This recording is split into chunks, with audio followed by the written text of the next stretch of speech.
கலங்கரை சொந்தங்களுக்கு அன்பு வணக்கம். இன்று நம்மோடு நேர்காணலில் இணைந்திருப்பவர் வரலாற்று ஆய்வாளர் சாரங்கபாணி அவர்கள். வணக்கம் ஐயா.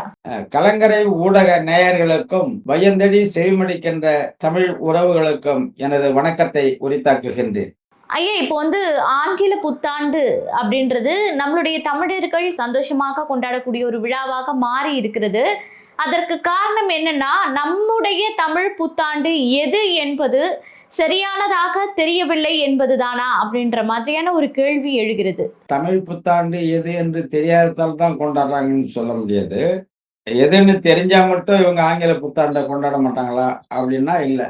ஏன்னா இப்ப தமிழ்நாடுக்கு வெளியில தெலுங்கர், கன்னடர், மலையாளி இப்படி பல்வேறு மொழிவழி தேசிய இனங்களிலும் இல்ல வயந்தழி கூட இது கொண்டாடப்படுகிறது பெரும்பாலும். அதனால நம்மளுக்கு எது ஆண்டுங்கிற குழப்பத்தால தான் இதை கொண்டாடுறாங்களா அப்படின்னா இல்லை. இது ஒரு மேலை நாட்டு மோகம் அப்படிங்கிறது தான் நம்மளுக்கு தெரியுது. இல்ல, இப்ப இந்த மேலை நாட்டு மோகம் அதிகரிப்பதால் தமிழர்களினுடைய பாரம்பரியமாக கொண்டாடக்கூடிய விழாக்கள், உதாரணத்துக்கு நம்முடைய தமிழ் புத்தாண்டு, இதெல்லாம் இந்த அளவுக்கு முக்கியத்துவம் கொடுக்காமல் பின்தள்ளப்படுதா அப்படின்ற ஒரு கேள்வியும் இருக்கு ஐயா. இப்ப ஆங்கிலேயர்கள் வருகைக்கு பிறகு வயந்தழி பெரும்பாலும் ஆங்கிலேயர்களுடைய ஆளுமைக்கு உட்பட்டு இருக்கு. அதாவது சூரியன் உதயா நாடு அப்படின்னு சொல்லுவாங்க. அது எந்த பக்கம் சூரியன் நகர்ந்துகிட்டு இருக்கும்போது அங்கெங்கேயும் ஒரு நாடு பிரிட்டிஷ்கார நாடு இருக்கும்.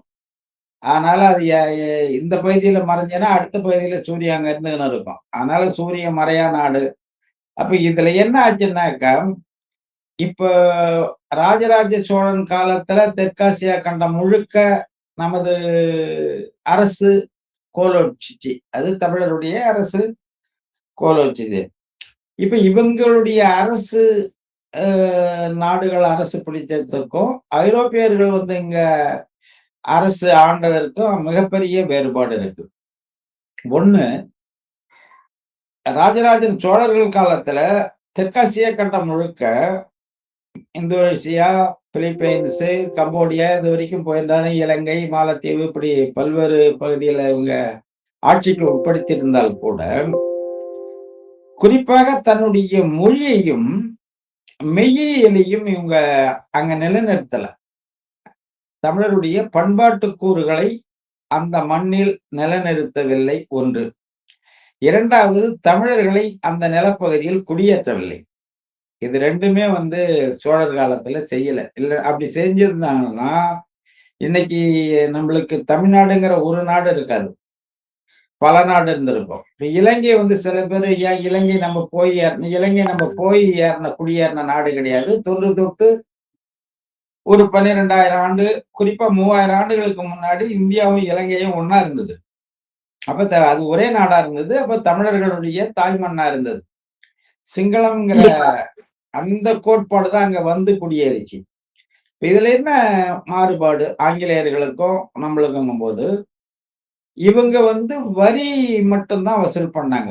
இப்போ கம்போடியா போய் ஒரு அரசை வீழ்த்தினாங்க சோழர்கள்னா, அவங்க திரை கட்டினாங்கன்னா போதும், உங்களுக்கு கட்டுப்பட்டு இருக்கா, உங்களுக்கு திரை செலுத்துற அவ்வளவுதான். இப்ப மத்திய அரசுக்கு மாநில அரசுல இருந்து வரி வசூல் பண்ணி அனுப்புற மாதிரி அனுப்புவாங்க. மற்றபடி அவங்களுடைய பண்பாடு, கலாச்சாரம் எல்லாத்தையுமே அவங்களே தான் பார்த்திருந்தாங்க. பெரும்பாலான மக்களை அங்க குடியேற்றல. கொஞ்சம் பேர் போயிருப்பாங்க இந்த நிர்வாகத்துக்காக. அந்த வரி வசூல் பண்றது, தண்டறது, அதை அனுப்பி வைக்கிறது போன்ற ஒரு சிறுபான்மை கூட்டம் அங்க இருந்திருக்கும். வணிக ரீதியா வணிகர்கள் குழு அங்க போயிருக்கும். இப்படி போய் அவங்க கொஞ்சம் செல்வாக்கு பெற்று அந்த மண் நாகரிக வளர்ச்சி இல்லாத ஒரு சூழலில் இங்கிருந்து சென்ற தமிழர்களால் நாகரிக வளர்ச்சி பெற்று அந்த மொழி செம்மையுற்று அவங்களுடைய மொழி அந்த மண்ணில் நம்மளுடைய பண்பாட்டு கூறுகள் பரவி இருக்கிறது. இன்னைக்கு கம்போடியாவெல்லாம் கோயில் கட்டப்பட்டிருக்குன்னாக்கா 7ஆம் நூற்றாண்டு 8ஆம் நூற்றாண்டுல அங்க பல்லவ மன்னர்கள் காலத்துல கட்டியிருக்காங்க.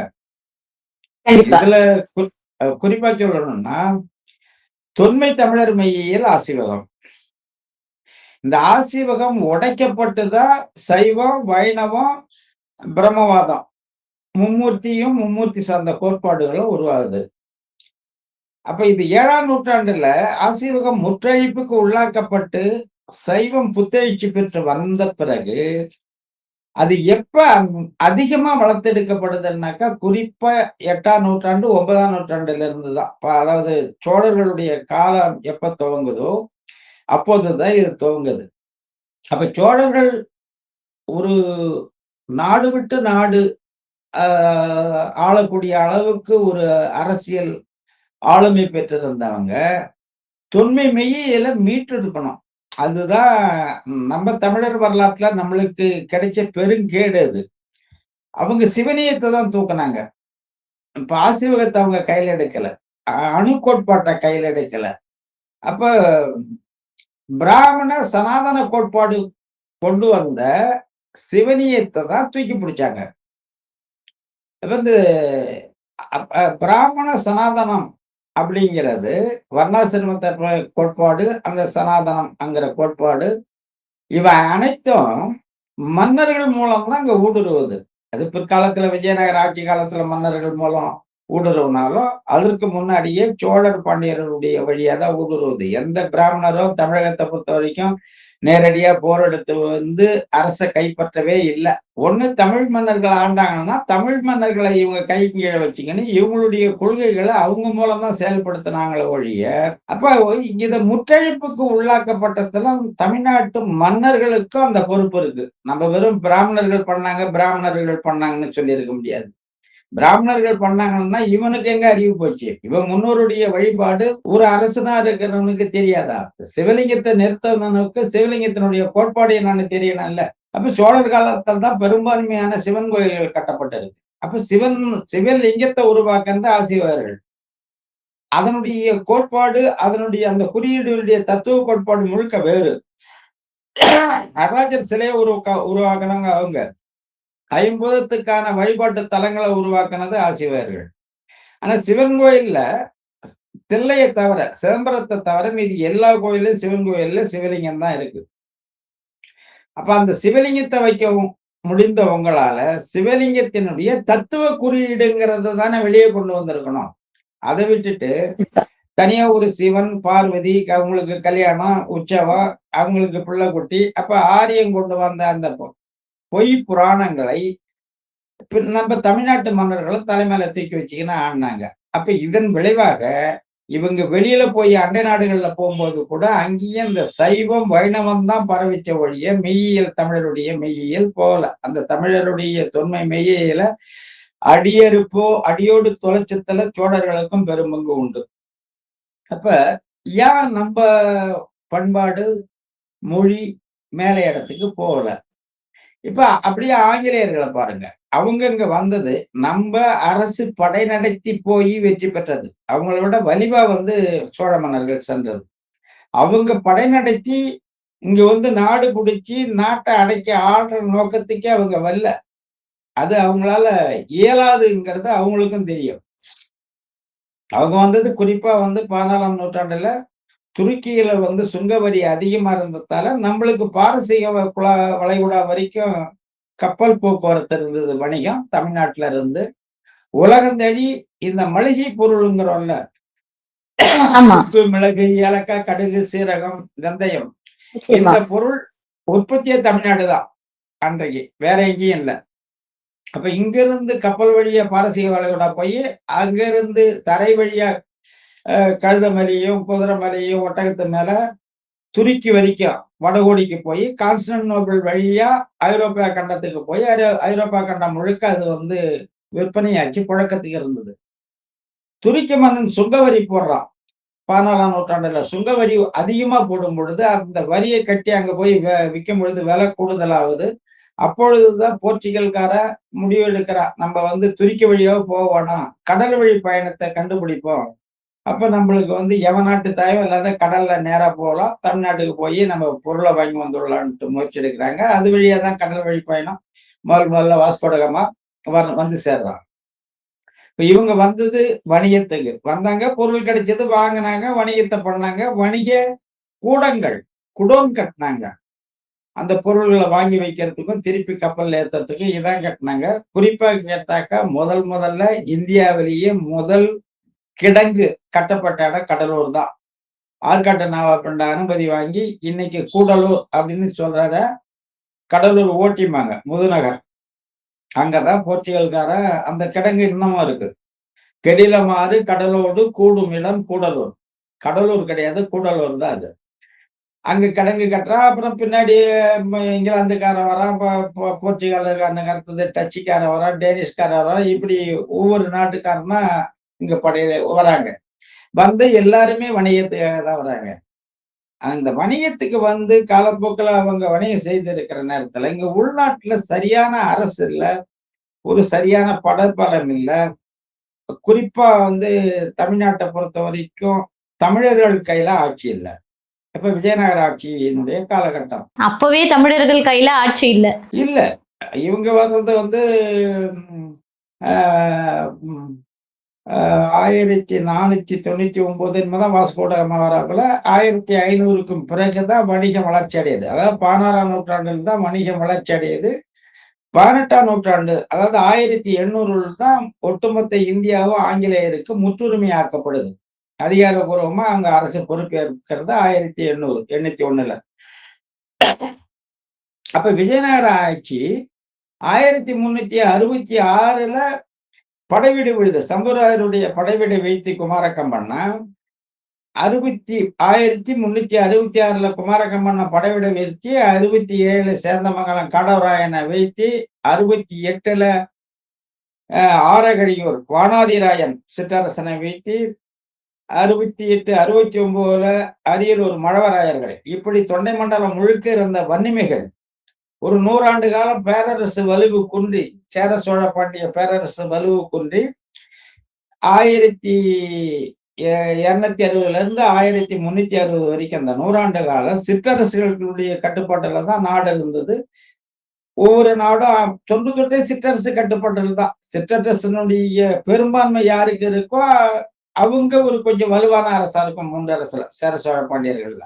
அவங்களுக்கு பின்புலம் வந்து சிற்றரசு தான். இன்னைக்கு எப்படி ஒரு சட்டமன்றத்துக்கு சட்டமன்ற உறுப்பினர்கள் பெரும்பான்மை எண்ணிக்கை இருந்தாக்கா அவங்க தான் ஆள முடியுமோ, அந்த நிலை தான் அன்னைக்கு இருந்தது. பெரும்பான்மை சிற்றரசுகள், சோழங்கிட்ட தான் பெரிய ஆளு. அதே பாண்டியங்கிட்ட போயிட்டுனாக்கா சோழனோட பாண்டியன் பெரிய ஆள் ஆயிடுவான். அப்படிதான் இருந்தது. அப்ப இப்படி 5 ஆண்டு காலம் ஆகுது மதுரையை போய் குமாரகம்பண்ணம் பிடிக்கிறதுக்கு. 1366ல படைவீடு விழுந்து 71ல தான் மதுரைக்கு குமாரகம்பண்ணம் போறான். அது சில பேர் சொல்லுவான், குமாரகண்ணன் துலுக்கர்கிட்ட மதுரை மாட்டிக்கிச்சு, அதை வந்து எப்படியாவது மீட்டெடுத்து இங்க இந்து மதத்தை பரவ வைக்கவும், தமிழனுடைய பண்பாட்டு கலாச்சாரத்தை உயிர்ப்பிக்க வைக்கவும் தான் வந்தான்னு இவங்க கதை விடுவாங்க. இவன் துலுக்க மதுரையை பிடிச்சான் அப்படின்னா, இஸ்லாமியர்கள் கையில மதுரை இருந்ததுனாக்கா, இவன் போக வேண்டியது மதுரைக்கு. இவன் எதுக்கு படைவீடுக்கு வரான்? வேலூருக்கு எதுக்கு வரான்? கண்டிப்பா. படைவீடுல வந்து சம்புவராயரை வீழ்த்த வேண்டிய அவசியம் என்ன இருக்கு? தொன்மையில தமிழகத்துக்கு 2 பெரும் வழி இருந்தது. பெருவழின்னு சொல்லுவோம். வண்டி போற பாதை. மற்ற இடத்துல நடந்து போறது வேற. வண்டி போகணும்னா தரை சமதரையா இருக்கணும், மேடு பள்ளம் இல்லாம இருக்கணும்.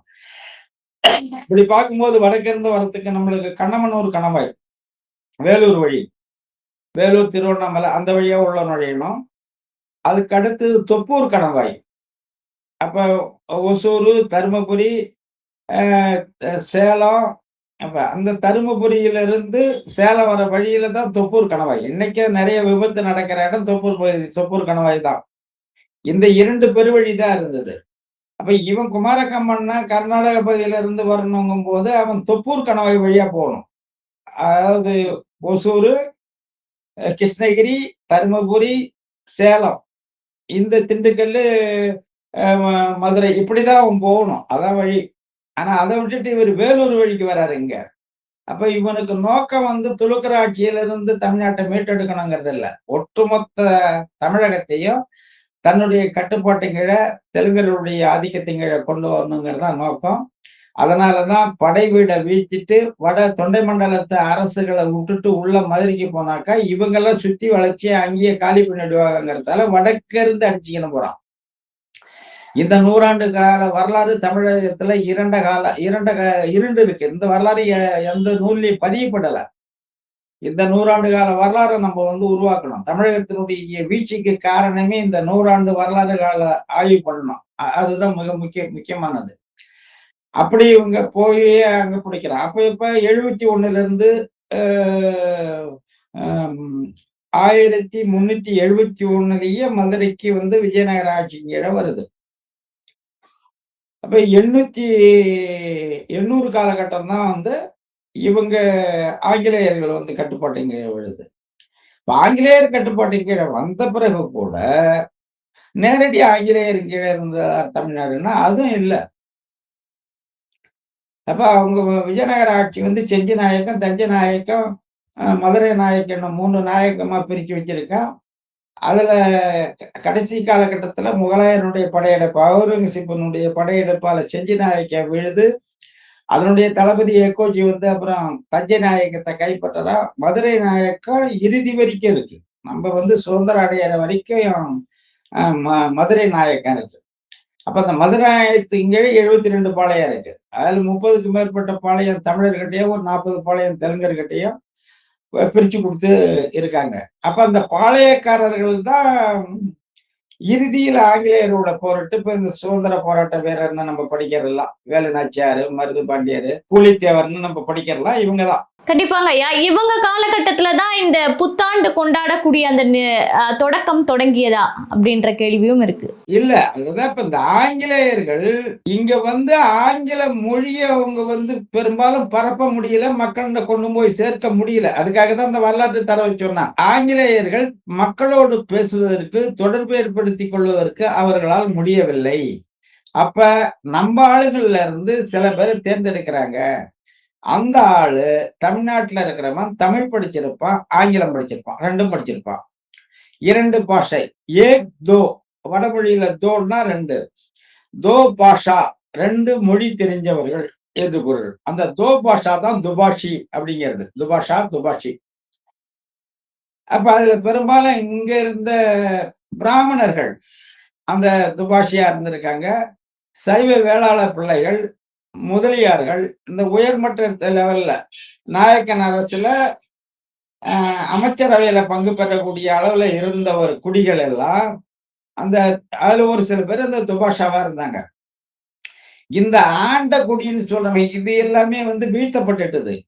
அதுல காட்டி கொடுத்துட்டு ஒரு சில குடி அவங்களோட வந்தேரி கூட கை கோத்துக்கிற குடிதான் அந்த அரசு பொறுப்புல அந்த அரசவையில இடம்பெற முடிஞ்சது. ஏற்கனவே தொன்மை சிற்றரசுகளா இருந்ததோ அது சார்ந்த குடிகளோ அத்தனையும் தரைமட்டமா கீழே வீழ்த்தப்பட்டுட்டது. அதாவது இன்னைக்கு எப்படி தாழ்த்தப்பட்ட மக்கள் பறையர்குடி மக்கள் இருக்காங்களோ அதே நிலைதான் எல்லா மக்களுக்கும் உருவாக்கப்பட்டது. இப்போ வடபகுதியில இருக்கிற வன்னியர் குடிக்கோ, வன்னியர் உள்ளிட்ட அவதோடு சேர்ந்த தொழில் குடியான மருத்துவர் குடி, வண்ணாரர் குடி, ஐங்கொல்லர் குடி, குயவர் குடி, நெசவாளர் குடி, இப்படி அடிப்படை குடிகள் அத்தனையுமே இப்போ தேவேந்திர குல வேளாளர் குடி, அங்க போனீங்கன்னா தெற்க வந்து மீனவர் குடி, நாடார் குடி, அப்ப கள்ளர் குடி, இப்படி முத்தரையர் குடி, இவங்க எல்லாமே கீழ்நிலைக்கு எல்லாமே அப்பப்ப சிற்றரசா இருந்த குடிகள் தான் அந்தந்த பகுதியில. எல்லாமே நாடோடி குடியா புலம்பெயர வேண்டிய நிலைமை ஏற்பட்டுட்டது. வாரிசு கூட தேடி தேடி ஆயிடுச்சான். இப்ப என்ன எதுக்கு அது சொல்ல வந்தேன்னா, அப்ப அவன் மொழிய மக்கள் படிக்கல. மக்களோட தொடர்பு வேணும்னாக்கா, இங்க உள்ள ஒரு ஆளு 2 மொழி படிச்சுட்டு, மக்களுடைய கருத்தை கேட்டு அவங்களுக்கு சொல்றதும், அவங்க என்ன சொல்றாங்கங்கிறத மக்கள்கிட்ட சொல்றதுக்கும் இடைத்தரகரா ஒரு டிரான்ஸ்லேட்டர் இருந்தாங்க. அவங்க தான் துபாஷா. இப்படிப்பட்டவங்கள வச்சுக்கின்னு தான் நிர்வாகம் பண்ணணும். இப்போ ஒரு காலகட்டத்துல ஒரு 850க்கும் பிறகு அப்ப இந்த நாயக்கர் ஆட்சி காலகட்டத்துல என்ன ஆச்சுன்னாக்கா, கல்வி முற்றிலும் மறுக்கப்பட்டுட்டது. பள்ளிகள் எல்லாமே அழிக்கப்பட்டுட்டது. அந்த உயர்ந்த குடியில பிராமணர் குடி, அடுத்தது அந்த நாயக்கர்கள், ரெட்டி நாயுடு, தமிழ் குடியில வேளாளர், முதலியார் போன்ற ஒரு சில குடிகள். இவங்க மட்டும்தான் பள்ளி படிக்க முடிஞ்சது. மீதி குடிகள் சட்ட ரீதியாவே கல்வி தடை செய்யப்பட்டிருந்தது. இதனால இவங்க படிக்க முடியல. அப்ப அவங்க என்ன பண்றாங்க, ஆங்கிலேயர் காலத்துல பொது கல்வி ஒரு கல்வியை உருவாக்கும் பள்ளிகள்ட்டு பொது கல்வியை கொண்டு வரோம். அதுக்கு பிறகு படிக்கிறோம். படிச்சு கொஞ்சம் வந்த பிறகு அதுக்கு பிறகுதான் ஆங்கிலம் ஓரளவுக்கு அந்த படித்தவர்கள் புரிஞ்சுக்கிற அளவு இருந்தது. இந்த சூழல் வரைக்கும் குறிப்பா 67 திராவிட முன்னேற்ற கழக ஆட்சி ஏறுற வரைக்கும் இங்க ஆங்கில மோகம் இல்லை. இந்த புரிதலுக்கு தான் இந்த தரவு கொடுத்தது. அப்ப தமிழருடைய பண்பாட்டு கூறுகள் அத்தனையும் இங்க மக்களால பேணப்பட்டது. இவங்க கண்டிப்பா. ஆட்சிக்கு வந்த பிறகு இவங்களுடைய அரசியல் குருவான தத்துவ ஆசானான ஈவேரா அவர்கள் தமிழ் மொழியை காட்டுமிராண்டி மொழி என்றும் தமிழ் மொழி சனியன் என்றும்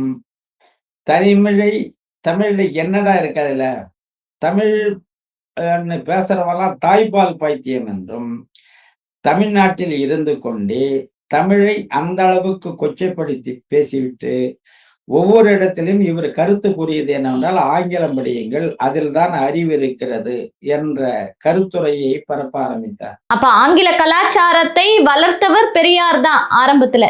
ஆங்கிலருடைய அந்த ஆங்கில கலாச்சாரம் இருக்குல்ல, கல்ச்சரல், அந்த பண்பாடை வளர்த்தது அவங்க தான். இன்னைக்கும் பாருங்க, பெரியாரு பேத்தின்னு சொல்லிக்கிற பிள்ளைங்க பாருங்க, கராப்பை வெட்டிக்கணும், பேண்ட் போட்டுக்கணும், ஆம்பளை போலவே ஆடை உடையெல்லாம் அணிஞ்சிக்கணும், திருமணம் பண்ணிக்க கூடாது, குழந்தை பெத்துக்க கூடாது, 4 வருஷம் கூட வாழணும், லிவிங் டுகெதர் அப்படி வாழணும். இதுதான் உண்மையான பெண் விடுதலைன்னு பெரியார் சொன்னாருன்னு கருத்துரை அவங்களே பரப்புறாங்க. கண்டிப்பா. பண்பாட்டு சிதைவு எந்த அளவுக்கு ஆங்கிலேய நாட்டுல இருக்குன்னா அவனுடைய பண்பாடு அது, ஐரோப்பா கண்டத்துல இருக்குன்னா அந்த பண்பாடு கூறு வேறு. அவன் பிற்காலத்துல நாகரிகம் பெற்றவன். உலகத்திலேயே முதல்ல நாகரிகம் பெற்று உலகத்துக்கு நாகரிகம், எண்ணியல், மொழி, பண்பாடு, மெய்யியல், அறிவியல் அனைத்தையும் கடன் கொடுத்த இனம் தமிழனம். இது தமிழ்ல என்ன அறிவியல் இருக்குங்கிறத அதை படிச்சவனுக்கு தான் தெரியும். 3வது படிச்ச ஈவேராவால தமிழ்ல என்ன அறிவியல் இருக்குங்கிறத அவரால் உணர்ற அளவுக்கு ஆற்றல் கிடையாது. அவருக்கு புரிஞ்சிக்க முடியலைங்கிறதால அவர் தமிழ்ல ஒண்ணும் இல்லைன்ட்டாரு. அப்ப இந்த 58 ஆண்டு கால இந்த ஆட்சி அதிமுக, திமுக அவருடைய வாரிசுகள் இன்னைக்கு என்னன்னா திராவிட மாடல் ஆட்சிங்கிறாங்கல்ல, இதுதான் திராவிட மாடல் ஆட்சி. தமிழருடைய மெய்யியலையோ பண்பாட்டு கூறுகளையோ மொழியையோ தமிழருடைய அடையாளம் சார்ந்த அனைத்தையும் முற்றழிப்புக்கு உள்ளாக்குவதுதான் குறிப்பா திமுகவினுடைய வேலை. நீங்க தெளிவா புரிஞ்சுக்கணும். இப்ப அதிமுக திமுக 2 இருக்கு, அது கொள்ளடிக்கலையா இது கொள்ளடிக்கலையான்னு கேட்கலாம். அதிமுக தொடர்ந்து மாக்கோரா எம்ஜிஆருடைய காலம் தொட்டு சம்பாரிச்சிருப்பாங்க. ஏன்னா திமுகல இருந்து போனவங்க தான் அங்க இருக்கிறவங்களும், அவங்களும் கொள்ளடிக்கிறது, ஒரு ஒப்பந்தம் கான்ட்ராக்ட் எடுக்கிறாங்கன்னா அதுலயே கமிஷன், இப்படி இந்த கொஞ்சம் கொஞ்சமா இங்க இருந்து அவங்களும் கொள்ளடிச்சிருப்பாங்க. தொலைநோக்கு பார்வையில தமிழருடைய வரலாற்று தடயங்களையும் பண்பாட்டு கூறுகளையும் சிதைப்பதில் பெரும்பாலும் அதிமுகவில், அது எம்ஜிஆரா இருந்தாலும் சரி, அவருக்கும் பிறகு வந்த ஜெயலலிதா அம்மையாரா இருந்தாலும், அதற்கும் பிறகு வந்த எடப்பாடி, இவங்களுக்கு முதல்ல அந்த நுட்பமே புரியாது.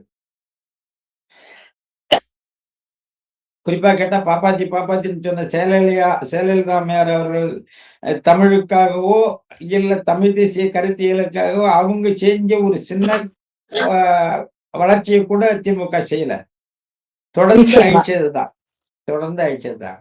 அப்ப இவங்க ஆங்கில வழி கல்வியை இன்னைக்கு புகுத்தி இன்னைக்கு தமிழ்நாட்டுல இன்னைக்கு ஒரு 10வது அளவுக்கு படிக்கிற பிள்ளை இல்ல ஒரு இளங்கலை பிஎஸ்சி பிஏ இந்த லெவல்ல படிச்ச பையனை கூட இன்னைக்கு ஒரு கடிதம் எழுதனாக்கா தமிழ்ல எழுதவே தெரியாது. இப்ப பதிவு போட்டுக்கின்னு இருக்கோம். இப்ப நீங்க இப்போ ஆண்டு பிறப்பை பத்தி கேட்டுறீங்க, பதிவு கொடுத்துன்னு இருக்கோம். இந்த பதிவுக்கு பின்னோட்டம் கூட பாருங்க. தமிழ்ல இல்ல நீங்க சொல்றது சிறப்பா சொன்னீங்கன்னோ இல்ல சிறப்பா சொல்லலைங்கிறதோ தமிழ்ல எழுத முடியாது அவனுக்கு. நீங்க சிறப்பா பேசுறீங்க அப்படிங்கிறத ஆங்கிலத்துல எழுதியிருப்பான். தமிழ் வார்த்தைகளை ஆங்கிலத்துல எழுதியிருப்பான்.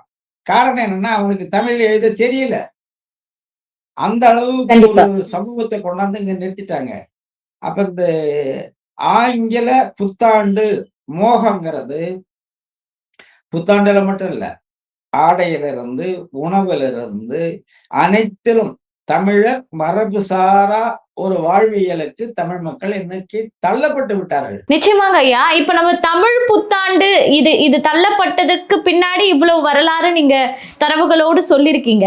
ஆனா என்னுடைய கேள்வி என்னவா இருக்குன்னா, நம்மளுடைய தமிழ் புத்தாண்டு அப்படின்றது தை திருநாள் அன்று ஒன்று கொண்டாடப்படுகிறது என்று ஒரு தரப்பினர் சொல்றாங்க. இன்னொரு தரப்பினர் சித்திரை முதல் நாள் தான் நம்மளுடைய தமிழரின் புத்தாண்டு அப்படின்னு சொல்றாங்க. இந்த குழப்பத்தால் தான் இந்த ஆங்கில ஆதிக்கத்தை இவ்வளவு அதிகமாகிவிட்டதா அப்படின்ற ஒரு பார்வை இருக்கு இல்லைங்களா? தைதா அப்படின்னு சொன்னாக்கா நம்மளுக்கு சித்திரை இல்ல தை மட்டும்தான், இது வேற இல்ல, தமிழருக்கு இந்த ஒரு ஆண்டு தான் அப்படின்னு ஒரு ஒரு நடைமுறை இருந்தாலும், இந்த ஆங்கில புத்தாண்டு கொண்டாடக்கூடிய நிகழ்வு, அந்த நடைமுறை குறையுமான்னா குறையாது. அது இப்படிதான் இருக்கும். இல்ல சித்திரை தான் தை இல்ல அப்படின்னு இருந்தாலும், ஏதோ 2ல 1 அப்படிங்கிற ஒரு நடைமுறை இருந்தாலும் கூட, தமிழ்நாட்டை பொறுத்தவரை ஒருவேளை அது ஆந்திரா, கர்நாடகா அண்டை மாநிலங்கள்ல அது குறைஞ்சிருக்கலாம். தமிழ்நாட்டை பொறுத்தவரை தமிழருடைய நலன் சார்ந்த பண்பாட்டு கூறுகளை கடைபிடிப்பது தமிழர்களை இழிவாக கருதக்கூடிய ஒரு நிலைக்கு ஆளாக்கப்பட்டிருக்கும், தள்ளப்பட்டிருக்கும். அதுதான் காரணம். அது அந்த தை எப்படி வந்தது, சித்திரை எப்படி வந்ததுங்கிறது அடுத்தது போகும். நிச்சயமா. இப்ப தை அப்படின்ற தை திருநாள் தான் நம்மளுடைய தமிழர் திருநாள் அப்படின்னு சொல்றதுக்கான ஒரு காரணம் இருந்திருக்கும். நிச்சயமா சித்திரை திருநாள் தான் நம்மளுடைய தமிழர் திருநாள் அப்படின்னு சொல்றதுக்கும் ஒரு காரணம் இருக்கும் இல்லைங்களா? இதை நம்ம வேறுபடுத்தி புரிய வச்சா நல்லா இருக்கும். இன்னொன்னு சீமான் அவர்கள் குறிப்பிடுவது என்ன அப்படின்னா, சித்திரை திருநாள் தான் தமிழர்களின் திருநாள் அப்படின்ற மாதிரி ஒரு விஷயத்தை சொல்கிறார் இல்லையா? அவர் எதை அடிப்படையில் அப்படி சொல்கிறார் அப்படின்றதையும் விளக்குனீங்கன்னா நல்லா இருக்கும். தைக்கு சித்திரைக்கும் பின்னாடி வர இப்ப இங்க முதல்ல இந்த கல்ச்சரை சேஞ்சுக்கு என்ன காரணம்னா, முதல்ல தமிழருடைய பண்பாட்டு கூறுகள் என்னங்கிறத கொஞ்சமாவது உங்களுக்கு சொன்னாதான் அது புரியும். கிட்டத்தட்ட ஒரு 30,000 ஆண்டுகளுக்கு இல்லது 18,000 ஆண்டுகள் அதுல இருந்து நம்மளுக்கு வரலாற்று தரவுகள் இருக்கு, தடயங்கள் இருக்கு. இன்னும் கூட போனா 50,000 ஆண்டுகளை தாண்டி கூட சில வரலாற்று தரவுகள் பதிக்கப்பட்டிருக்கு.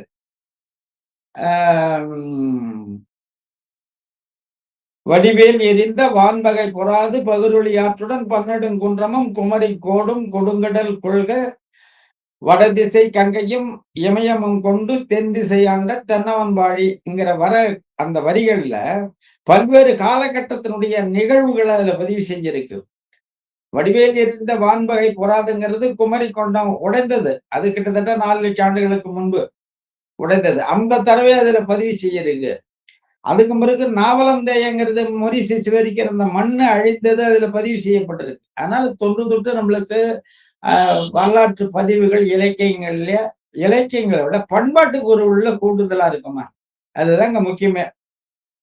கிமு 18,000 ஆண்டுகள்ல ஏற்பட்ட முதல் பெருங்கடல்கோள் நாவலந்தீவு உள்வாங்கப்பட்ட கடல்கோள் நமது பண்பாட்டு கூறுகள்ல பதியப்பட்டிருக்கு. அந்த நாள் தான் இன்னைக்கு சிவராத்திரியா நம்ம வழிபடுறோம். அந்த சிவராத்திரிக்கு உண்டான 15ஆம் நாள் வரக்கூடிய பருவத்தின் அன்னைக்கு ஏற்படக்கூடிய மாசி மகத்தின் அன்னைக்கு தான் ஆழிப்பேரலை, பேராழி பேரலை 18,000 ஆண்டுகளுக்கு முன்பு, கிமு 18,000 ஆண்டுகளுக்கு முன்பு ஒட்டுமொத்த நாவலந்தீபம் உள்வாங்கப்படுது. அந்த நிகழ்வு இன்னைய வரைக்கும் நம்ம பண்பாட்டு கூறுகள்ல கடத்தப்பட்டிருக்கு. இன்னைக்கு நம்ம அந்த மாசி மகத்தின் அன்னைக்கு கடற்கரையில, ஆற்று பகுதியில, குளத்துல, நீர்நிலைகள்ல போய் நம்ம முன்னோர்களுக்கு படையல் செய்யறோம். இப்ப எத்தனை 1000 ஆண்டு காலமா நம்மளுக்கு கடத்தப்பட்டிருக்கு பாருங்க. அதே மாதிரி 12,000 ஆண்டுகளுக்கு முன்பு வந்த கடல்கோள் அது புரட்டாசி மாசம் அலை அமாவாசை, அந்த அமாவாசை அன்னைக்கு ஏற்பட்ட பெரிய சுனாமி கடல்கோள் தான் அலை அமாவாசை, மாவள அமாவாசைன்னு இன்னைக்கு அதை வழிபாடு செஞ்சீங்கன்னு இருக்கும் நடைமுறையில. இப்படி நம்மளுடைய பண்டிகைகளாவே பொங்கல் பண்டிகை எடுத்துக்கினாலும், கார்த்திகை பண்டிகைகளை எடுத்துக்கினாலும், ஒவ்வொரு பண்டிகைக்கு உள்ளாலேயே நமது வரலாற்று கூறுகள் பதிவு செய்யப்பட்டிருக்கு. இதை நம்ம புரிஞ்சிக்கல. எப்படி புரிஞ்சிக்கலன்னாக்கா, ஆரியம் உள்ள வந்த பிறகு இந்த பண்பாட்டு கூறுகள் ஆசிவகம் உடைஞ்சி வைணவம், சைவம் இன்னும் இப்படி 3 மதமா பிரியும் பொழுது புராணங்களை மேலும் பல பொய்களை அதுல புகுத்தி இதனுடைய உண்மையான வரலாற்று தரவுகள்ல இருந்து இதை கொஞ்சம் ஒதுக்கி வேற கதை கழிச்சாங்க. இதை நிறுத்த முடியுமான்னா நிறுத்த முடியல. கார்த்திகை தீபம் கொண்டாடுறது இன்னைக்கு நம்ம கொண்டாடி இருக்கோம், அதை யாராலையும் தடை செய்ய முடியல. மாசி மகம் கொண்டாடி இருக்கோம். அப்ப தடை செய்ய முடியாத போது அது கருத்தியலை மாற்றி விட்டு வருது. இப்படிதான் கருத்தியலை மாற்றி விட்டாங்க. இது ஆரியம் பண்ணது. ஆனா ஆரியத்தை விட பெரிய ஒரு ஆரியம் 67ல ஆட்சிக்கே வருது தமிழ்நாட்டுல. ஆரியத்தை விட பெரிய ஆரியம், பெரியாரியம் ஆட்சிக்கு வருது. தமிழகத்தினுடைய ஆட்சிக்கு வருது. இது வந்த பிறகுதான் முழுக்க என்னன்னாக்கா, அவனாவது மாத்தி வச்சான். கருத்தியல மாத்தி வச்சான். இப்ப கருத்தியலையே தொலைச்சிடு அப்படின்னா, தூக்கி அட்ட போடு. பண்பாட்டு கூறுகள் அனைத்துமே பண்டிகைகள் கொண்டாடாத, கடவுளா கொண்டாடாத, புராணம் பொய், அது பொய் எல்லாத்தையுமே ஒழிச்சு தூக்கி போடணும். முழுக்க நாகரிகத்தை ஆங்கில நாகரிகத்துக்கு கொண்டு வந்தது இந்த கூறு தான். இப்ப இங்கேயே பாருங்க, ஜெயலலிதா அம்மையார் வரும் பொழுது சித்திரை 1 ஆட்சிக்கு ஆமா. அவங்க ஆட்சியில் இருக்கும் போது தமிழருடைய ஆண்டு பிறப்பு சித்திரை 1. சித்திரை உடனே 1. கருணாநிதி ஆட்சிக்கு வரும் பொழுது அதை தூக்கிட்டு தை 1. ஏதாவது ஒண்ணு இருக்கணும். இப்ப என்னுடைய ஆய்வை பொறுத்த வரைக்கும் 2மே தமிழருடைய ஆண்டு பிறப்பு தான். ஆனா காலம் இருக்கு. நம்ம மற்ற மொழிவழி தேசிய இனம் போல ஒரு 1000 ஆண்டு 2000 ஆண்டு வரலாற்று தரவுகளை கொண்ட ஒரு மொழிவழி தேசிய இனம் இல்ல தமிழ் தேசியம். ஏன்னா இந்தியாவில் உள்ள பிற மொழிவழி தேசிய இனத்துக்கெல்லாம் தாய் இனம் இது. மொழியில இருந்தாலும் பண்பாட்டு கூறுகள் இருந்தாலும் மரபு வழியா இருந்தாலும் நாகர இனத்துல இருந்தா எல்லா இனமும் தோன்றுது. அப்ப நம்மளுடைய குமரிக்கண்ட அழிவுக்கு பிறகு தென்மதுரை அந்த நாவலந்தேயங்கிறது எப்படி இருக்குங்கிறது வரைபடம் நான் காட்டுறேன். அந்த வரைபடத்துல பாருங்க தெரியும். இன்னைக்கு இருக்கிற மொரீசியஸ் இருக்கு, அந்த மொரீசியஸ் தான் தென்மதுரை. நீங்க உங்களுடைய அலைபேசியை விரிச்சு நீங்க சேட்டலைட் படம் கூகுள் படத்துல நீங்க அந்த சேட்டலைட் படத்தை விரிச்சு நீங்க தரையை பார்த்தீங்கன்னா இந்தியாவுக்கு கீழே அப்படியே கடல்ல ஒரு வாலா ஒரு மண்திட்டு போய்கின்னு இருக்கும். அது மொரிசியஸ் வரும் போய் முடியும். அந்த மொரிசியஸை விரிவுபடுத்தி படிச்சீங்கன்னாக்கா மௌரிட்டியூஸ் அப்படின்னு எழுதியிருக்கோம். மௌரிட்டியூஸ்னா மதுரை தீவு அப்படிங்கறதான் மௌரிட்டியூஸ்னு எழுதியிருக்கான். இப்ப மதுரை தீவுன்னு அங்க வர வேண்டிய அவசியம் என்னங்கிறத ஆய்வு பண்ணும் பொழுது அப்ப தென்மதுரை இருந்த இடம் அதுதான். அதைதான் அன்னைக்கு மதுரை இந்த பகுதி தீவா இருக்கிறதால மதுரை தீவு அப்படின்னு அதை குறிப்பிடுறான். இப்ப இது வரைக்கும் நீண்டு இருந்தது. அப்ப அங்கதான் தமிழனுடைய முதல் அரசியல் தலைநகராக தென்மதுரை இருந்தது. அங்க இருக்கும் போதே வானியல் ஆய்வுல வல்லவர்களாக முன்பிருந்த தமிழ் சித்தர்கள் விளங்கி இருந்தார்கள். அப்ப ஆண்டு கணக்கெடுக்கும் பொழுது இப்ப வடசெலவு தென் செலவுன்னு சொல்லுவோம். கடகரேகை மகர ரேகை. கதிரவன் மகர ரேகைக்கு சென்று நீங்க இந்த மொரிசியஸுக்கும் தெற்க இருக்கும் மகர ரேகை, அதுக்கு இங்க தெற்க இருக்கும் மகர ரேகை. இப்ப ஆங்கில மாத பிரகாரம் பார்த்தீங்கன்னா மார்ச் 22 மகர ரேகையில கதிரவனுடைய ஒளி செங்குத்தா விழும். அந்த 22க்கு பிறகு இப்ப நம்மளுக்கு இப்ப கடந்துட்டுது. இப்ப மார்ச்ங்கிறேன் டிசம்பர் 22. இப்பெல்லாம் மகர ரேகைக்கு போயிட்டு மகர ரேகையில இருந்து பயணிச்சு வந்துகின்னு இருக்கு. வடக்கு நோக்கி வந்துகின்னு இருக்கு. கதிரவனுடைய அந்த திசை வந்துகின்னு இருக்கு. இந்த டிசம்பர் மாசம் 22ஆம் தேதியே அங்க போயிட்டுது. 22ல இருந்து வடக்கு நோக்கி வடசெலவு பயணம் துவங்கிட்டது. இந்த வடசெலவு பயணம் தை 1 அன்னைக்கு மொரிசியஸ்ல இருக்கும். சூரியனுடைய ஒளி நேர் செங்குத்தா மொரிசியஸ்ல விழும். அப்ப அங்க இருந்த சித்தர்கள் தமிழ் வானியல் அறிஞர்கள் தன்னுடைய தலை உச்சியிலிருந்து ஆண்டு கணக்கை எடுக்கும் பொழுது தை 1ல இருந்து ஆண்டு எடுத்திருக்காங்க. தை 1 ஆண்டுக்கு இதுதான் அடிப்படை காரணம். நீங்க இன்னைக்கும் மொரிசியஸ்ல போயிருந்தீங்கன்னாக்கா தை 1ஆம் தேதி நேரா உங்களுடைய உச்சியில இருக்கும் கதிரவன். அதாவது நிழல் வடக்கே தெற்கே சாயாத நேரா கிழக்கு மேற்குல சாயும். இப்ப அதுல இருந்து 12,000 ஆண்டு காலத்துக்கு பிறகு கிட்டத்தட்ட ஒரு 5,000 ஆண்டு காலம் வரைக்கும் கதிர்காமத்தில் கந்தன் என்ற ஒருவன் அரசனாக இருந்த காலகட்டத்தில் அது ஒரு கிமு 4,000 ஆண்டு கணிக்கப்படுது. அவன் காலம் வரை அந்த ஆண்டு தான் கணக்குல எடுக்கப்படுது. எது தை 1ங்கிறது தான் தமிழருடைய ஆண்டு கணக்கா வருது.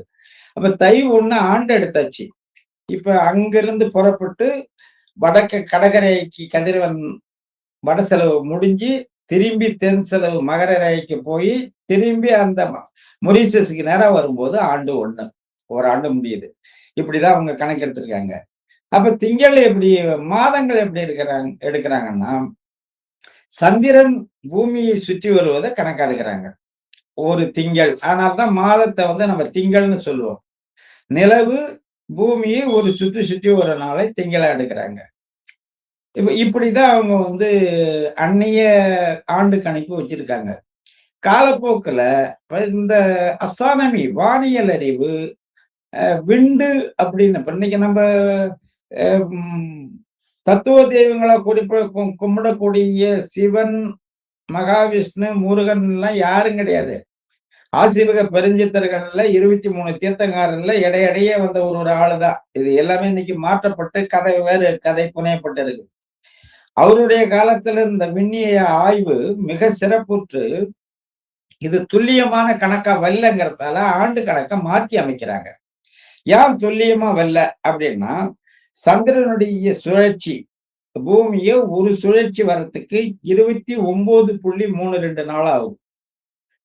அப்ப இந்த 29.32 நாள நீங்க 12ஆல பெருக்கினீங்கன்னாக்கா 351 நாள் 351.84 நாள் தான் வருது. இப்ப இது 12 மாசத்துல கொண்டு வர முடியல. நம்மளுக்கு 365.25 நாளாவது பூமி சூரியனை கதிரவனை ஒரு சுழற்சி வர்றதுக்கு. இப்ப 12ஆ பிரிக்கணும். அதுதான் ஒரு ஆண்டு. கதிரவனை பூமி சுற்றி வர்றதுதான் ஒரு ஆண்டு.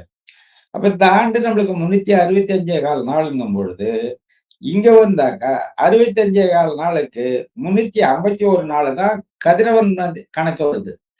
சரி, கதிரவனுடைய கணக்கு பிரகாரம் நம்ம இத பகுத்தோம்னாக்கா 13 மாசம் கொடுக்க வேண்டியதா இருக்கு. 13 மாசம். இப்ப 13.4ங்கும் போது அதுவும் கணக்குல சரியா வரல.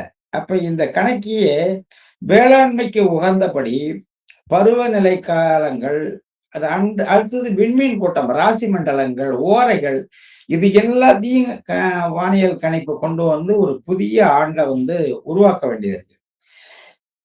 அப்போ உருவாக்கும் பொழுதுதான் வியாழன்ல இருந்து கணக்கெடுக்கிறாங்க. ஞாயிற வியாழன் ஒரு சுற்று சுற்றி வர்றதுக்கு 4330 நாள் ஆகுது. இப்ப பூமியினுடைய சுழற்சி 365.25 நாள். இப்ப வியாழன் வந்து கதிரவனை சுற்றி வர்றதுக்கு 4330 நாள் வருது. இந்த 4330 365 நம்ம வகுத்தோம்னாக்கா 11.9 வருது. அதாவது மாதங்கள் 12 சரியா வரல. அதே 4330 360 கணக்கு போட்டு பார்த்தீங்கன்னா 12 ஆண்டு வருது. 12 ஆண்டு வருது. இந்த 12 ஆண்டுங்கிறத கணக்கெடுத்துதான் நம்மளுக்கு மையம் வட்டத்தினுடைய பாகை 360 பிரிச்சிருக்கிறதால இந்த 360ங்கிறத அடிப்படையா கொண்டது. அப்ப வியாழன் வந்து கதிரவனை சுற்றி வர்றதுக்கு 12 ஆண்டு ஆகுது. அப்ப அந்த அடிப்படையில இருந்தா இவங்க 360 அடிப்படையா கொண்டு அப்ப புதிதா ஒரு ஆண்டு கணக்கை உருவாக்குறாங்க. அந்த ஆண்டு கணக்கு தான் சித்திரைய அடிப்படையா கொண்ட ஆண்டு கணக்கு. சரிங்கய்யா, உங்களுடைய தரவுகளின் அந்த வரலாற்றின் அடிப்படையில எப்படி உருவாக்கினாங்கன்ற வரலாறுகள் நீங்க சொன்னீங்க.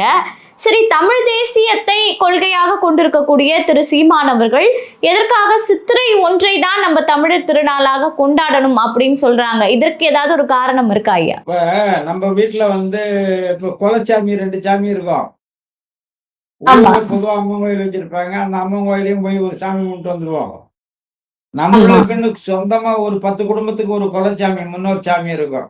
அதுதான் மிக முதன்மையான சாமியா இருக்கும். நம்ம எந்த ஒண்ணா இருந்தாலும் அதுதான் நம்ம வழிபடுவோம். ஊர்ல இருக்கிற அம்மன் கோயிலை நம்ம கும்பிடாத விட்டு வர்றது இல்ல. அதையும் எல்லாரும் கும்பிட்டாங்கன்னு கும்பிட்டு இருக்கோம். அப்படி பண்டு தொட்டு நம்ம பழகின்னு வந்ததால தை 1ங்கிறது புழக்கத்துல இருந்ததால அந்த தை 1 வந்து இன்னைக்கு பொங்கல் பண்டிகையா அந்த ஆண்டு பிறப்பு மட்டும் இல்லாம அது வேறு வேளாண் பண்டிகையாகவும் கதிரவ வழிபாட்டு பண்டிகையாகவும் நில வழிபாட்டு பண்டிகை வந்து 50த்துல பாத்தீங்கன்னா நிலம், நீர், தீ, காற்று, வழி, விண்ணுங்கிறதுல பொங்கலுடைய முதல் நாளே நில வழிபாடுதான். போகி பண்டிகைங்கிறது நில வழிபாடு, கதிரவன் வழிபாடு. அதுக்கு அடுத்தது மாடு, அதுக்கு அடுத்தது உறவு பேணல். அப்ப இப்படி அந்த அந்த ஆண்டு பிறப்புங்கிறது ஒரு பண்டிகையோடு சேர்ந்து வர்றதால, பண்பாட்டு கூறு உள்ளால ஊடுருவறதால, அது ஏன் இன்னைக்கு நம்ம வந்து அ தை 1 ஆண்டு பிறப்பு அப்படிங்கிற அந்த நடைமுறை புழக்கத்துல அது நம்ம பண்ணிக்கின்னு வரோம். அதுல ஒண்ணும் உங்களுக்கு தப்பில்ல. 1க்கு 2ஆ நீங்க இப்ப என்ன சாமி கும்பிடுறோம், ஒரே சாமிய கும்பிடுறோம். இங்க மதம் கடந்தே சாமி கும்பிடுறான். நம்மளும் சிதம்பரம் போறான், ஒரு கும்பிட்டு போடுறான், அந்தாள நாகூர் போறான், தாயத்து வாங்கி கேட்கறான், வேளாங்கண்ணிக்கு போய் மொட்டை அடிச்சுக்கின்னு வரான். எந்த சாமியும் அவன் நம்புறதில்ல. அதனால 1க்கு மேல ஆண்டு கணக்க வந்து நம்ம கொண்டாடுறதால ஒண்ணு அது மரபொழிப்பட்டதுங்கிறதால கொண்டாடுறோம். சித்திரையான்னா, சித்திரை தான் கணக்கியல் ஆண்டு. அத புரிஞ்சுக்கணும். புரியுது புரியுதுங்க ஐயா. கணக்கியல் ஆண்டு இப்ப எப்படி அவங்க ஜனவரி, பிப்ரவரி, மார்ச் கணக்கியல் ஆண்டு ஆங்கிலேயர்கள் வச்சிருக்காங்களோ, அதேபோல தமிழர்களுடைய கணக்கியல் ஆண்டுங்கிறது அதுதான். உங்களுக்கு நீங்க பஞ்சாங்கம் பார்த்தாலும், வானியல் பார்த்தாலும், ராசிகள் பார்த்தாலும், இப்ப குரு பார்க்க போறாங்கன்னா, அங்க வந்து சித்திரையில இருந்து தான் அவங்க கணக்கெடுப்பாங்க. இதுல சில பேர் சொல்லுவான், நம்பாளு இந்த இல்லைங்க, இந்த சித்திரைங்கிறது வந்து நம்மளது இல்ல, தமிழர்து கிடையாது. ஏன்னா சித்திரை, வைகாசி, ஆனி, ஆடிங்கிறதெல்லாம் வந்து இது தமிழ் பேர் இல்ல அப்படிம்பான். அது இல்ல உண்மை. இந்த 12 பேரும் 12 திங்களுக்கும் தமிழ் பேர் உண்டு. கிழமைக்கும் தமிழ் பேர் உண்டு. 60 ஆண்டு சுழற்சிக்கு தமிழ் பேர் உண்டு. இந்த 60ங்கிறது காலக்கணிப்புல தொடர்ந்து மீண்டும் மீண்டும் வந்துகின்னு இருக்கும். நம்மளுக்கு இந்த இது போனீங்கன்னா, காலை 60 நாழி ஒரு நாள். அந்த 6 பொழுது, பகல் 6 பொழுது, சிறுபொழுது, ஆண்டு 6 பெரும்பொழுது. இந்த 6, 60ங்கிறது நம்மளுடைய காலக்கணிப்புல, தமிழருடைய காலக்கணிப்புல மீண்டும் மீண்டும் வந்துகின்னு இருக்கும். இதுல நீங்க வந்தீங்கன்னாக்கா, இந்த 12ம் சித்திரை, வைகாசி, ஆனி, ஆடி, ஆவணி, புரட்டாசி, ஐப்பசி, கார்த்திகை, மார்கழி, தை, மாசி, பங்குனி. இததான் வந்து நம்ம இன்னைக்கு புழக்கத்துல இருக்கு. இது தமிழ் சொல் அல்ல. இதனால இது யார் உருட்டுறதுன்னா, அந்த ஈரோட்டு வெங்காயத்தினுடைய குழுல இதை உருட்டிக்கின்னு இருக்கும். இவர் வந்து இதெல்லாம் நம்மளுது கண்டிப்பா கிடையாது. கண்டிப்பா. ஆனா உண்மையிலேயே தமிழருடைய இது அது ஆரியர்கள் வந்து இதை மாற்றி அமைச்சதும் தெலுங்கு மன்னர்களுடைய விஜயநகர ஆட்சி காலத்துல தான் அதை மாத்தினான் ஒழிய மத்தவங்க காலத்துல இதை மாத்தல. தமிழ்ல அதுக்கு வந்து மேளம், விடை, ஆடவை, கடகம், மடங்கல், அரிவை, துளை, நளி, சிலை, சுரவம், கும்பம், மீனம். 12 பேரு தமிழ் பேரு இருக்கு. அவங்க கண்டிப்பா. மாத்திட்டாங்கிறதுக்காக நீ போற அன்னைக்கு என்ன பண்றான், குழந்தை பிறந்ததும் படிச்சவன் நம்ம ஆளு முழுக்க அங்க போறான். நியூமராலஜின்ட்டு அங்க போய் அவன் என்ன பேர் சொல்றானோ, தமிழ்ல எந்த பேரு முதல் எழுத்து வராதோ லாவுல வையும்பான். தமிழ்ல முதல் எழுத்து லா வராது. ராவுல வையும்பான். ரா வராது. ராமசாமி ரா வராது. தமிழ்ல முதல் எழுத்து வராது. இப்படி தமிழ்ல எது எதெல்லாம் வராதோ ஷாவுல, காவுல, ஜாவுல வையும்பான். அதை கேட்டுக்கிட்டு தான் நம்ம ஆளு வந்து யாரு தமிழன் வீட்டு பிள்ளை சதீஷ், சுதீஷ், பிதீஷ்ன்ட்டு இவன் பேர் வச்சுக்கின்னு இருக்கான். அதே நேரத்துல இங்க இருக்கிற பிறமொழியாளர்கள் தெளிவா தமிழ்ல தமிழ்ச்செல்வன், அறிவழகன், அன்பழகன் அவன் பேர் வச்சுக்கின்னு இருக்கான்.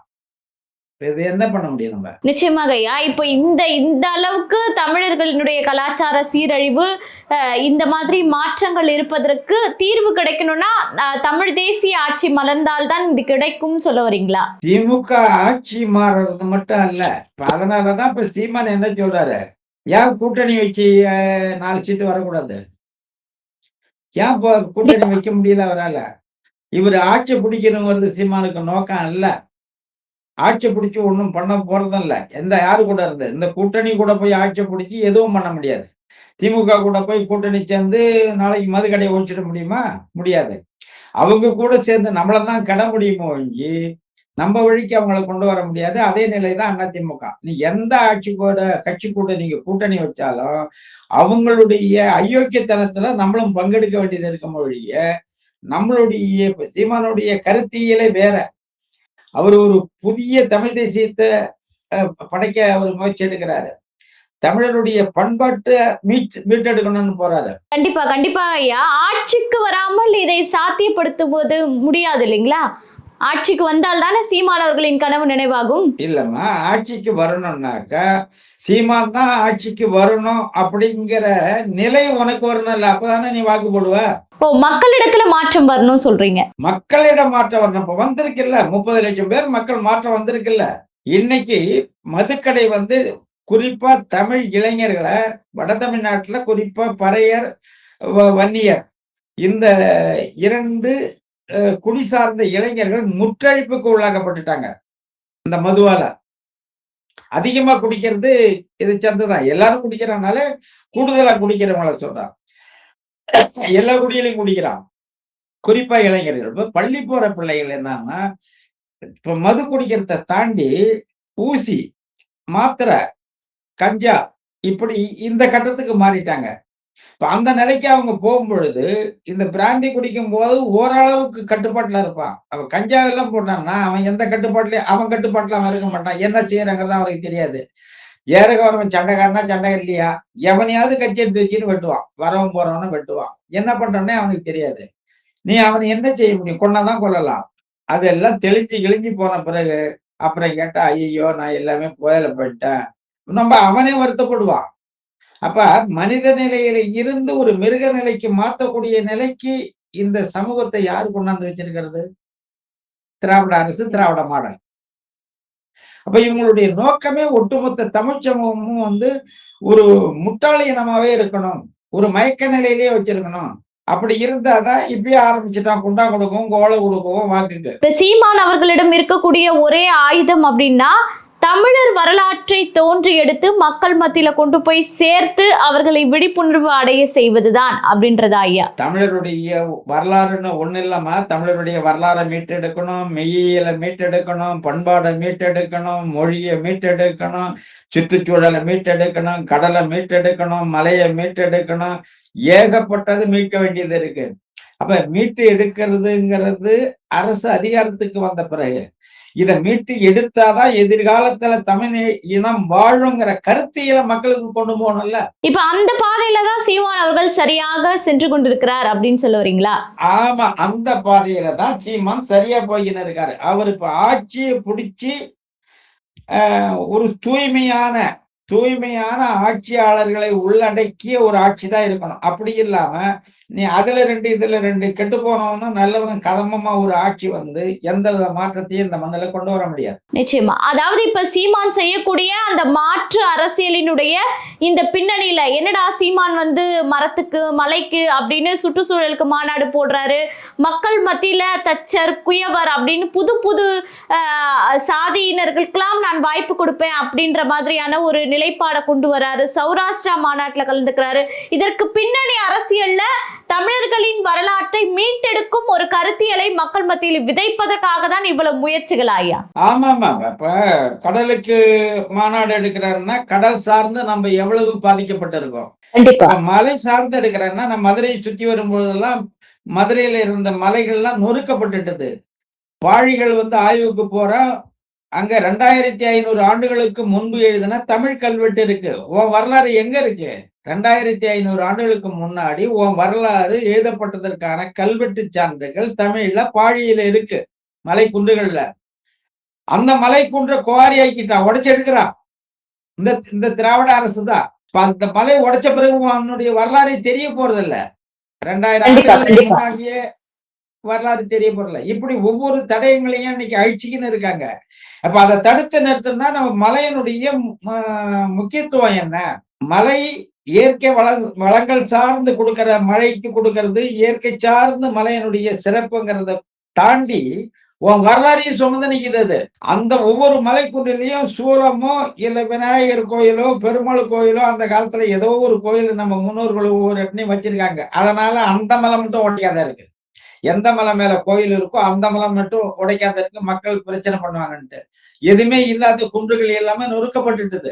இன்னைக்கு துறைமுருகன் புண்ணியத்துல கிருஷ்ணகிரி மாவட்டத்துல இருந்த பெரும் குன்றுகள் எல்லாம் மணலாக்கி ஒரு நாளைக்கு 1 லட்சம் மெட்ரிக் டன் கர்நாடகாவுக்கு ஒசூர் வழியா போயின்னு இருக்கு எம்சாண்ட். அப்ப இந்த விழிப்புணர்வு, மலையினுடைய முக்கியத்துவம் என்னன்னு விழிப்புணர்வு கொடுத்தாதான் எந்த மலை உடைக்கப்படுதோ அந்த மலை சார்ந்த ஊர் மக்கள் அதை தடுக்கணும். கண்டிப்பா எல்லா இடத்துக்கும் சீமா போய் தடுக்க முடியாது. அந்த மலையினுடைய முக்கியத்துவம் அந்த மக்களுக்கு சொன்னாதான் அந்த மக்களை புரட்சிக்கு அணியமாவாங்க. இப்ப சீமான் அவர்கள் செய்வது கருத்தியல் புரட்சி, கரெக்டுங்களா? ஆமா, கருத்தியல் புரட்சியை நீங்க விதைத்தால்தான் மக்களை வந்து நம்மளுடைய கருத்துக்கு அணி சேர்க்க முடியும். அப்ப கருத்தியலா மக்களை தெளிவுபடுத்தி, பண்பாட்டு ரீதியா மக்களை தெளிவுபடுத்தி அணியப்படுத்தாம நம்ம ஒரு வாக்கு பெற்றாலும், அந்த வாக்கு பெற்று ஆட்சிக்கு போய் எந்த மக்களுக்குமா நீ ஆட்சி செய்ய போற? உன்னுடைய திட்டங்கள் எல்லாம் எந்த மக்கள் மத்தியில அமல்படுத்த போற? உன்னுடைய கருத்தை புரிஞ்சுக்கணும் நீ அமல்படுத்தினா அது செயல்படுத்த முடியும்.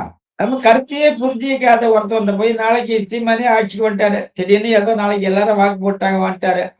மதுக்கடையை எடுத்துட்டாரு. மதுக்கடையை எடுத்தாக்கா மக்களே வந்து எதிர்ப்புரட்சி செய்ய மாட்டான். எப்படிடா நீ மதுக்கடையை எடுத்தன்னு? அப்ப மதுக்கடையை எடுக்கிறதுக்கு முன்னாடி இந்த மக்களை வந்து மதுக்கடை நமக்கு தேவையில்லைங்கிற கருத்தியலுக்கு அவங்கள கொண்டு வரணும்ல. மலையை வளர்க்கணுங்கிற அக்கறையை மக்களுக்கு கொண்டு வரணும்ல.